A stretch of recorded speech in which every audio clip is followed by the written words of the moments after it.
All right, shalom, shalom, shalom. Back for another quick hit. And first and foremost, as always, before I get started, I want to give all praise, honor, and glory to Yahweh, Bahashem, Yahweh Shai, Bahashem Rakakwadash, and double honors to the head apostles / elder bishops of Great Millstone who teach and who rule well. Peace, blessings, and safety to all you sincere Akim. Keep pushing, keep believing, and keep the faith, regardless of whether people are here or forbear. All right, and I just want to bring out this article that I seen. All right, I was watching the news and prophecy by Elder Yashawamba out there in Great Millstone, Dallas, and I seen this article and I thought it was pretty funny, honestly.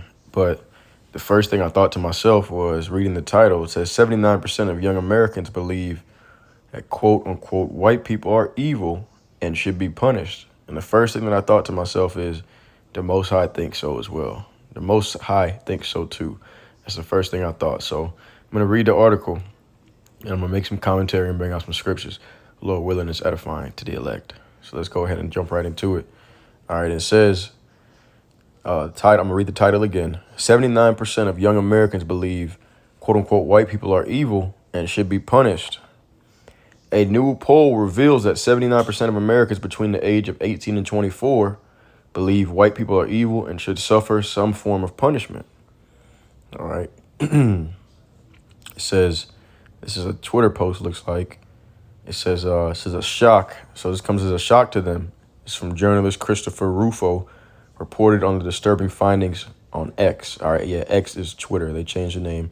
It says 79% of Americans between 18 and 24 believe that, quote unquote, white people are oppressors and that this ideology should be favored today at universities for employment. The racial retrograde has begun. All right. And the Bible actually does call them the oppressor. They are the modern day Pharaoh. I'm going to prove that according to the Bible. This is now right here. It says this is from bigleaguepolitics.com. It says these findings should come as no surprise concerning the rise of blood libels, and hate hoaxes aimed at quote unquote white people in recent years. Big League Politics has reported on racist, low IQ academics who fake research in order to drive the growing industry of anti-white hate. Well, there ain't no industry of anti-white hate. All right. If anybody has any animosity or negative feelings towards this so-called white man, all right, it's only because of all the things that they've done over the past few hundreds of years. All right. It's not like this is just some made up thing. Okay. I mean, slavery ended less than 150 years ago. And then, of course, you had the Jim Crow era. All right, you had the apartheid over there in South Africa. All right, and I'm just naming, pretty much different places in history where the so-called white man has came in and destabilized, colonized, all right, robbed, murdered, slaughtered, set up systematic oppression in different nations. All right, and then in today's latest time, you have what's going on with the Israelis and the Palestinians, all right? And of course you have the, quote unquote, white Americans, white Christians supporting the genocide that's going on over there. So nobody's just, waking up one day and saying, oh, we hate so-called white people, Then any hate that they are receiving and have received is very well justified and earned, all right? It says an affirmative action whose research on systemic racism was widely used to fuel animus against white people has been fired from Florida State University for falsifying data. Eric Stort was fired as a criminology professor at Florida State University last month because of the extreme negligence found in his studies. His work had been cited by other research in an astounding 8,500 occasions, according to Google Scholar. Stort also observed as a W.E.B. Du Bois Fellow at the National Institute of Justice before being disgraced. Stort was excoriated by FSU Provost James J. Clark in a termination letter dated July 13th for the damage his shoddy and irresponsible work has caused to the university and the field in general.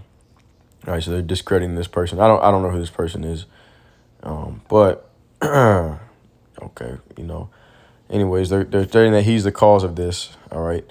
It says this. I'm just going to read the last paragraph. This will eventually become a genocide as the demographics continue to collapse in America.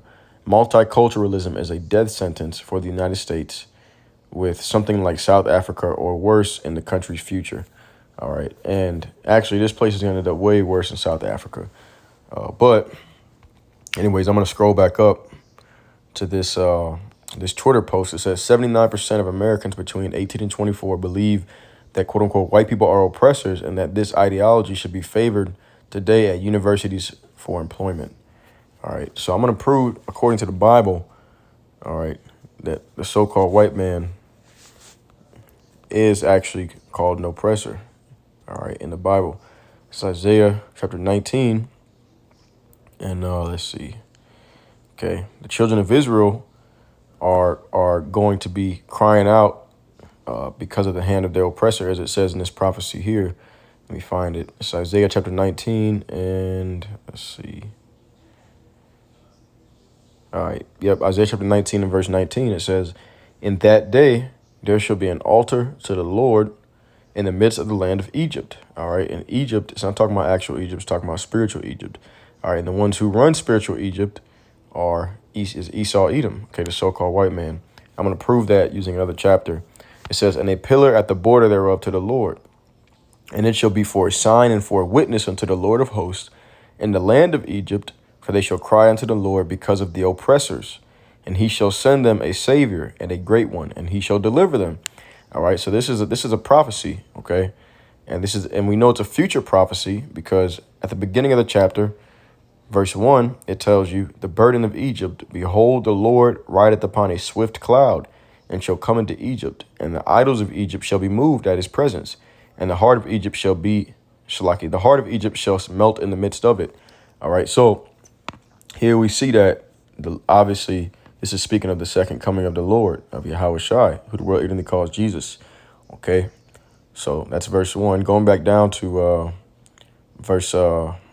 I'm going to read that again. "And it shall be a sign for a witness unto the Lord of hosts in the land of Egypt, for they shall cry unto the Lord because of the oppressors, and he shall send them a savior and a great one, and he shall deliver them." All right. So this place, okay, this is talking about spiritual Egypt. All right. And spiritual Egypt is synonymous with spiritual Babylon. All right. The daughter of Babylon, Babylon the Great, and the land of the north. And I'm going to prove that because it tells you that he's going to send a savior and they're going to be delivered out of this spiritual Egypt. We're going to get another chapter in the Bible, all right, Jeremiah chapter 16, where it's going to go into that deliverance. All right, Jeremiah chapter 16 and verse 14, it says, Therefore, behold, the days come, saith the Lord, that I should no more be said, the Lord liveth that brought up the children out of Israel out of the land of Egypt. All right, because that's speaking of Moses. Okay, Moses and the children of Israel in the first Exodus. It says, But the Lord liveth that brought up the children of Israel from the land of the north, and from all the lands whither he had driven them, and I will bring them again unto their land that I gave unto their fathers.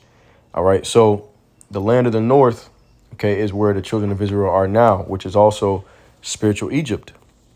All right, I'm going to prove that Esau Edom runs spiritual Egypt. All right, we're going to go to the book of Joel, chapter 3. All right, this is deeper prophecy, so it may be difficult to understand, but Joel chapter 3, and let's see. All right, verse 19, it says, Egypt shall be a desolation, and Edom shall be a desolate wilderness. All right, so Egypt and Edom are synonymous, are being put one and the same here. It says, For the violence against the children of Judah, because they have shed innocent blood in their land. All right, so, the children of Israel are going all the way back to Deuteronomy 28. It says that they will return to Egypt in ships. All right, Egypt is synonymous with the house of bondage, the land of captivity. All right, and we can prove that right quick by just going into the search bar, typing in house of bondage. It says, I am the Lord thy power, which brought thee out of the land of Egypt, from the house of bondage. Okay, so the children of Israel are here, okay, in spiritual Egypt, also known as the land of the north, and also known as the daughter of Babylon. We'll get that next. All right, Zechariah chapter 2 and verse 7, it says, Deliver thyself, O Zion, that dwellest with the daughter of Babylon. All right, so I'll read verse 6 first. It says, Ho, ho, come forth and flee from the land of the north. All right, so the land of the north, Spiritual Egypt and the daughter of Babylon are all the same place, saith the Lord. If I have spread your abroad as the four winds of the heaven, deliver thyself, O Zion, that dwellest with the daughter of Babylon. All right, we just read that Edom, that Egypt should be a desolation and Edom a wilderness. Okay, now Esau Edom is also synonymous with the daughter of Babylon as well, because it's all talking about the same place. All right, we're gonna prove that right quick. This is Psalms, I think the 138th chapter. Salaki, maybe it's 137. Oh, here it is. Yep. Psalms 137 and 7. Remember, O Lord, the children of Edom in the day of Jerusalem, who said, raise it, even to the foundation thereof. O daughter of Babylon, who art to be destroyed, happy shall he be that rewarded thee as thou hast served us. All right, so Esau Edom is synonymous with spiritual Egypt. All right, they're the ruler of spiritual Egypt, the land of the north, and the daughter of Babylon. It's all the same place, okay, because and that place is America. America encapsulates all the different wicked, sinful kingdoms before it. All right, Egypt was known for that being the house of bondage, so slavery. All right, Babylon was known as a land of confusion. All right, America is definitely that. It's also known as the land of the north. All right, North America. Okay, so going back to Isaiah 19, I just wanted to establish that it's all talking about the same place. All right, Isaiah 19. And verse 19, it says, in that day there shall be an altar to the Lord in the midst of the land of Egypt, and a pillar at the border thereof to the Lord. All right. And it shall be for a sign and for a witness unto the Lord of hosts in the land of Egypt, for they shall cry unto the Lord because of the oppressors. All right. So the children of Israel are in the daughter of Babylon, the land of the north, spiritual Egypt. All right. And they shall cry unto the Lord because of the oppressors. All right. So who is the one that's running this place? It's obviously the so-called white man. He runs America, and really the whole mainstream world. All right. So the Bible calls them the oppressors. All right, and it says he shall send them a savior and a great one, and he shall deliver them. All right. So that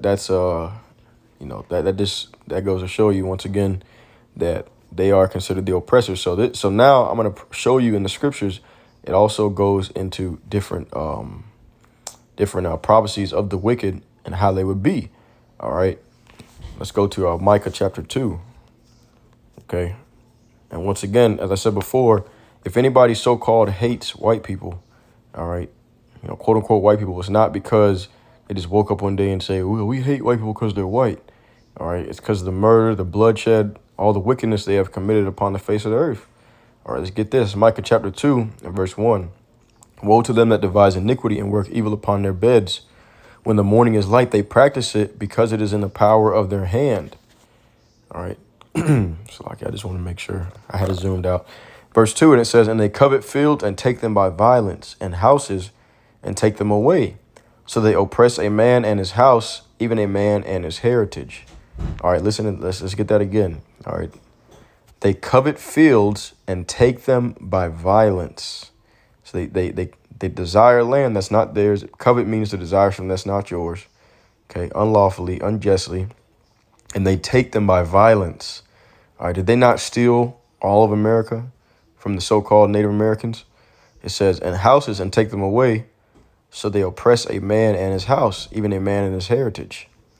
It says, therefore, thus saith the Lord, behold, against this family do I devise an evil, from which ye shall not remove your necks, neither shall ye go haughtily, for this time is evil. So he says, against this family, because the Lord judges whole nations, all right? So-called Negroes went to slavery, all right, and the so-called Latinos, Native Americans, they also went into slavery as well, all right? And then they had, the conquistadors, rape, rob, and murder, all right? The Spaniards rape, rob, and murder them the same way we had the British and the French do to us, okay? But what do they have in common? All right, it's all, these are all Edomite white nations that did these atrocities. Once again, so if anybody quote unquote hates them, it's very well deserved. All right, this is verse 4 now. It says, in that day shall one take up a parable against you and lament with a doleful lamentation. All right, lamentation means to cry bitterly. All right, to express sadness. Okay. It says, and say, we be utterly spoiled. He hath changed the portion of my people. How hath he removed it from me? Turning away, he hath divided our fields. All right. So people are starting to look at them and side-eye them and say, wow, look at all the evil they've done on the face of the earth. And once again, this latest one that they're doing with the Israelis and the Palestinians, all right, it just goes to show that they are the same people. There's another video. Actually, I think I'll find that and play that video. It's off TikTok. I'll find that one and play it after I get this, Lord's will. So there you go, man. As you said, 79, I go back to that article. Where did I have it at? Here it is. 79% of Americans between 18 and 24 believe that, quote unquote, white people are oppressors. All right. And then they said that up here and that they should suffer some form of punishment. All right. And the Lord agrees with that. And that's exactly what he's going to do. Okay. He's going to bring punishment upon them. Ezekiel 35. Let's get that. Another prophecy for Esau. It says, Ezekiel 35:1. Moreover, the word of the Lord came unto me, saying, Son of man, set thy face against Mount Seir and prophesy against it. All right. Mount Seir is representative of the government of Esau, Edom. All right. And he runs the European nations, America, okay, which is the chief of nations, the hammer of the earth. All right. And then you got the EU, NATO. These are all ran by Edomites. It says, and say unto it, thus saith the Lord, Yahweh, Ba'ashem Yahushai, behold, O Mount Seir, I am against thee, and I will stretch out mine hand against thee, and I will make thee most desolate. I will lay thy cities waste, and thou shalt be desolate, and thou shalt know that I am the Lord. All right, it says, because thou hast had a perpetual hatred, and hast shed the blood of the children of Israel by the force of the sword in the time of their calamity, in the time that their iniquity had an end. So they had perpetual hatred. All right, meaning an ongoing hatred for the children of Israel, okay, which are the so-called Negroes, Latinos, and Native American Indians today. All right, and have shed their blood by the force of the sword in the time of their calamity. All right, that's exactly what they have done. Okay, they were the ones that put us into captivity. I mean, they did all kind of sick and twisted things to our people. That's the reason why the Lord said he's going to reward them double. All right, verse 6, it says, therefore, as I live, saith the Lord, I will prepare thee unto blood, and blood shall pursue thee. Sith thou hast not hated blood, even blood shall pursue thee.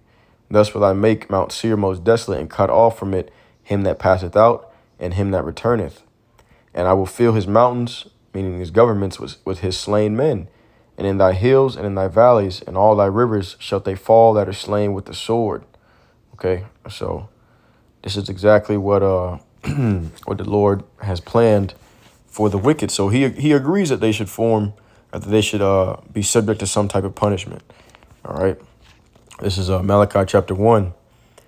All right, I'm gonna skip down to verse 3. It says, and I hated Esau and laid his mountains and his heritage as waste for the dragons of the wilderness. Whereas Edom saith, we are impoverished, but we will return and build the desolate places. Thus saith the Lord of hosts, they shall build, but I will throw down, and they shall call them the border of wickedness, and the people against whom the Lord hath indignation forever. So the Lord is no forgiveness for Esau, for all their evil, all the wickedness that they've done. All right. And it's been exposed who they are in these last days. All right. The man of sin, the son of perdition, meaning destruction. All right. They're allotted. That's their lot. They're allotted to be destroyed in these end times. All right. And matter of fact, people say, oh, they already been done away with. We're going to prove that that's not the case. Going to the book of Obadiah. All right. Verse 1, the vision of Obadiah. Thus saith the Lord, Yahweh, concerning Edom. We have heard a rumor from the Lord, and an ambassador is sent among the heathen. Arise ye, and let us rise up against her in battle. All right. Now it says, I'll keep reading. Behold, I have made thee small among the heathen. Thou art greatly despised. All right. So we see that. They are small among the different nations of the earth and greatly despised. Okay. The pride of thine heart hath deceived thee, thou that dwellest in the clefts of the rock, whose habitation is high, because they're known for being cave people. All right. They used to be in the caves of the Caucasus Mountains. It says, that saith in his heart, who shall bring me down to the ground? Though thou exalt thyself as the eagle. All right. Every Edomite nation, pretty much all of them, represent themselves with an eagle.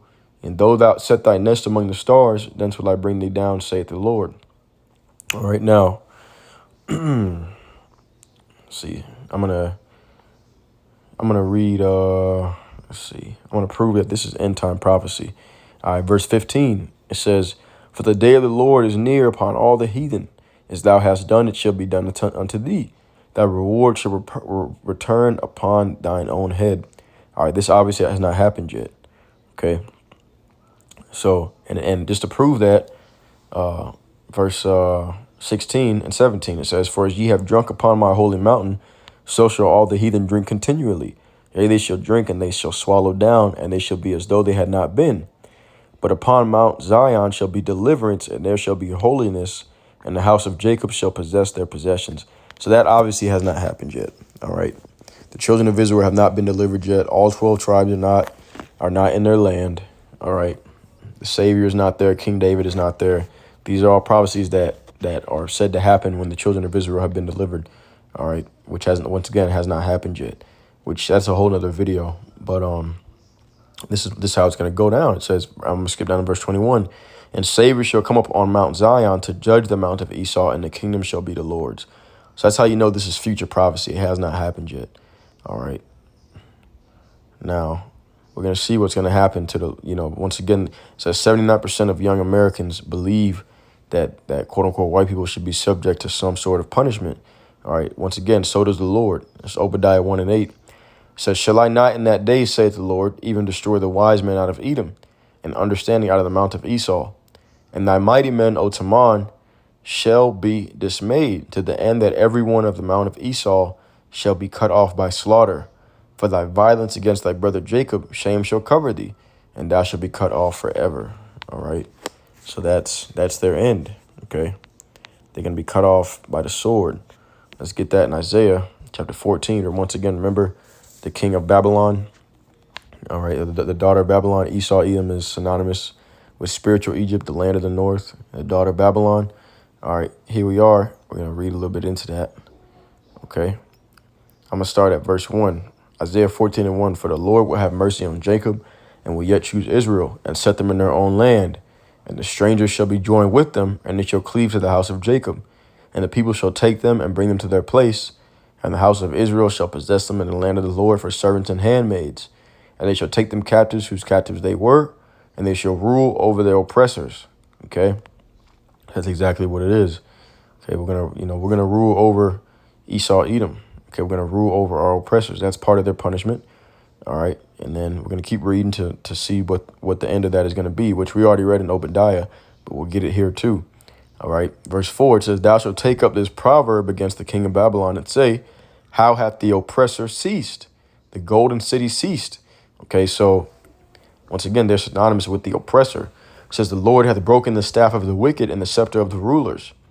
He who smote the people in wrath with a continual stroke, he that ruled the nations in anger is persecuted, and none hindereth." All right, so no one's gonna rise up to help this devil, except you got 2/3 of our people that are probably gonna rise up, but they're gonna be destroyed. All right, all the different nations are gonna rise up against this devil, and he's gonna be destroyed. Okay, scrolling down, Isaiah 14 now, and verse 21, it says, "Prepare slaughter for his children, for the iniquity of their fathers, that they do not rise, nor possess the land, nor fill the face of the world with cities. For I will rise up against them, saith the Lord of hosts, and cut off from Babylon the name, and remnant, and son, and nephew, saith the Lord." And that's how we know this is also, once again, this is future prophecy, obviously. Okay, because the children of Israel are not ruling over their oppressors at this point. All right. And then Babylon, which is modern day Iraq, I believe, is still alive and thriving. So it's not talking about old Babylon. It's talking about the wicked Esau, Edom. All right. It's talking about the spiritual Babylon, Babylon the Great, the daughter of Babylon. All right. Which is America. And he says he's going to rise up against those who run this place, which is Esau, Edom. All right. Esau, Edom, the modern day Pharaoh. Okay. And the so-called white man, the Caucasian race, all right, which are the modern day Egyptians. He's going to rise up against them, and they're going to be cut off by slaughter. Okay. All right. Says so that's their judgment. All right, we're gonna give a little bit more. I'm gonna close out. Let's go to let's see what I feel like getting. Let's go to Habakkuk chapter 2. All right, this is Habakkuk chapter 2, and let's see, verse 4. It says, behold, his soul which is lifted up is not upright in him, but the just shall live by his faith. Yea, also because he transgresseth by wine, he is a proud man, neither keepeth at home, who enlargeth his desire as hell, and is as death, and cannot be satisfied, but gathereth unto him all nations, and heapeth unto him all people.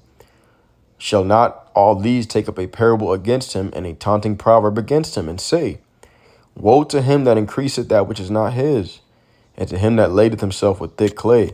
All right, so this is talking about Esau, Edom. Okay, it says that his desire is hell, and is as death, and cannot be satisfied. All right, the rich, okay, the rich of the earth, the greed has no end. All right, and they gathered unto him, he gathered unto himself all nations, and heapeth unto him all people. All right, every quote unquote Edomite nation. All right, you see all the different cultures there, and it's funny because somebody made a comment. They said this is what cultural adversity does. We're gonna end up like quote unquote South Africa, but no, it's gonna be much worse than that. It says, verse 6. I'm gonna read again. Shall not all these take up a parable against him, and a taunting proverb against him, and say, woe to him that increaseth that which is not his? Because how did they get their wealth? How did they get land? All right, how did they get resources? All right, the same way that they came and robbed the so-called natives, okay, so-called Latinos, okay, and then they had the so-called Negroes. You know, all Negroes, Latinos, and Native Americans all were in slavery. All right, so they used unjust gain to increase that which is not theirs. All right, and the people of the world are rising up against them and taunting them with their history. All right. Verse 7, it says, shall they not rise up suddenly that shall bite thee, and awake that shall vex thee, and thou shalt be for booties unto them? Because thou hast spoiled many nations, all the remnant of the people shall spoil thee. Because of men's blood, and for the violence of the land, of the city, and all that dwell therein, woe to him that coveteth an evil covetousness to his house, that he may set his nest on high, that he may be delivered from the power of evil. Says, thou hast consulted a shame to thy house by cutting off many people, and hast sinned against thy soul. All right, skipping down to verse 12, it says, woe to him that buildeth a town with blood, and established a city with iniquity. Okay, establish a city by iniquity. All right, this America, all right, was established by blood and by iniquity, by lies, murder, rape, robbery. All right, so woe to them, destruction to them that do these things. All right. And that is none other than Esau, Edom, so-called white man. So the Lord believes, he believes that they should be punished as well. Let's keep rolling. Isaiah 33:1. It says, woe to thee that spoilest, and thou wast not spoiled. All right. Once again, how did they get their wealth? By robbing, stealing, killing. Okay. Steal, kill, destroy. All right. Woe to thee that spoilest, and thou wast not spoiled. All right. They sitting high. They sitting pretty, enjoying the wealth of their unjust gain. It says, and dealest treacherously, and they dealt not treacherously with thee. When they came up on the shores of this land, our Arsareth, which is known as America. Okay, when they came up on this land, the natives taught them how to hunt, taught them how to survive the winters. All right, and what did they do? They killed them off, slaughtered them, gave them diseases purposely. All right, broke treaties with them. It says, when thou shalt cease to spoil, thou shalt be spoiled. And when thou shalt make an end to deal treacherously, they shall deal treacherously with thee. All right. So this is what's going to happen. They can't escape it. I'll get a few more scriptures and wrap it up. Revelation chapter 13 and verse 10. And it reads, he that leadeth into captivity shall go into captivity. He that killeth with the sword must be killed with the sword. Here is the patience and the faith of the saints. All right. So this is the will of the Lord, and this is the patience and the faith of the saints. All right. So going back to that article, I'm going to read that statement again. It says, a new poll reveals that 79% of Americans between the age of 18 and 24 believe that quote unquote white people are evil and should suffer some form of punishment. Once again, the Most High thinks so as well. And I'm going to close out by going to, let's get Sirach, the 35th chapter in the Good News Translation, also known as Ecclesiasticus. And I'm going to start at verse 16, Salakia. It says, serve the Lord willingly, and the Lord will accept you. Your prayers will reach the skies. The prayer of a humble person goes past the clouds and keeps on going until it reaches the Lord Most High, where it where it stays until he answers by seeing that justice is done and that the guilty are punished. All right. And we know who the guilty are.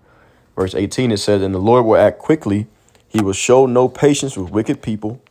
He will take vengeance by crushing the heathen. He will completely wipe out the merciless and the arrogant and will destroy the authority of the wicked. All right. So he's going to take down their power structure. Okay, he's gonna once again, he's going to crush them, man. It says, verse 19, he will give each of us what our thoughts and actions deserve. Because of the Lord's mercy, his people, which are the children of Israel, so-called Negroes, Latinos, Native American Indians, will be happy when he has judged their case. Okay. All right. So that's exactly what it's like. We're bringing up a case to the Lord. Okay. The two witnesses, the southern and northern kingdom, coming together and bringing up a case against Esau. Look at all this bloodshed, all this evil that's done. All right. And the Lord, it's already prophesied that he's going to send that judgment against them. All right. As a matter of fact, I said I would close out with that, but I want to get one more scripture. Psalms, the 72nd chapter. All right. Psalm 72 and verse 4, it says, he shall judge the poor of the people. All right. Which is the children of Israel. He shall save the children of the needy and shall break in pieces the oppressor. All right. So that's what the Lord is getting ready to come to do. All right. So he agrees with this article. The Lord Yahweh Bahashim Yahushai, the Heavenly Father, agrees with this article. All right. And, that's it is what it is. But Lord willing, this was edifying to the elect, wherever you may be scattered across the four winds of heaven, the four corners of the earth. All praise, honor, and glory to Yahweh Bahashim Yahushai, Bahashim Rakakwadash. Until next time, Shalom.